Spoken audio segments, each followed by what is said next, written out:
London's new Employment Exchange, a fine building in keeping with an expanding era, appropriately opened on the Jubilee of Labour Exchanges. In the presence of Minister of Labour Edward Heath, the exchange began bringing employee into contact with employer without delay.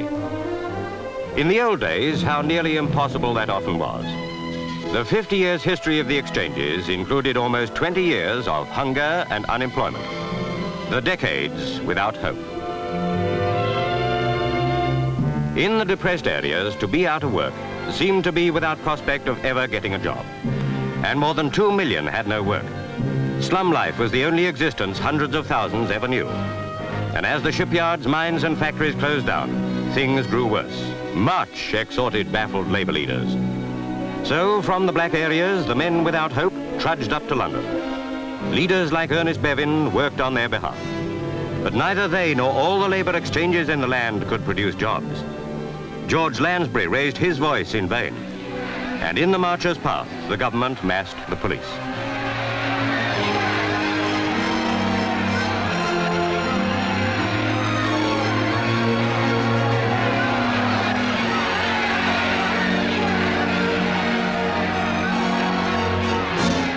The police carried out their orders to keep them away from Downing Street.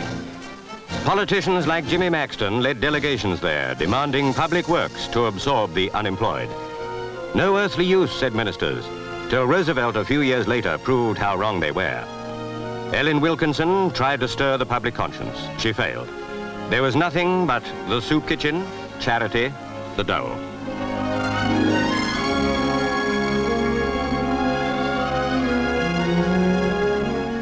Ironically, to end those years of misery, it took a still greater evil, the World War. And now, in February 1960, the new Employment Exchange symbolizes the new era. That great sociologist, Lord Beveridge, told how 50 years ago, Sydney and Beatrice Webb urged Winston Churchill to enlist his aid in starting labour exchanges in Britain. They asked me to come to the Board of Trade in July 1908 to deal with the problem of labour exchanges. And of course, I accepted.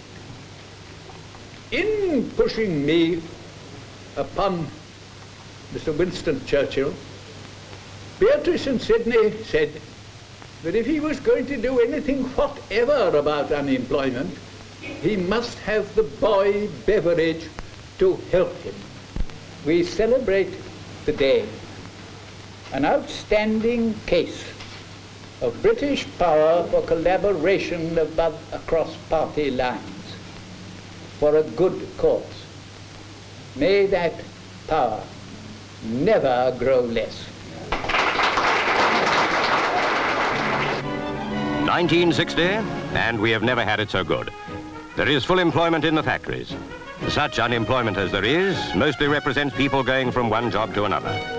A transition swiftly accomplished in this day and age, this time of work for all, by the well-oiled machinery of the employment exchanges. Even for the elderly, there is work nowadays if they want it. How different from the bad days they remember so well. Now, jobs for everybody. No wasting of men's lives in idleness. The new estates and new towns have turned the country's back on the hovels of the past and on the lost years. Those evils must never return.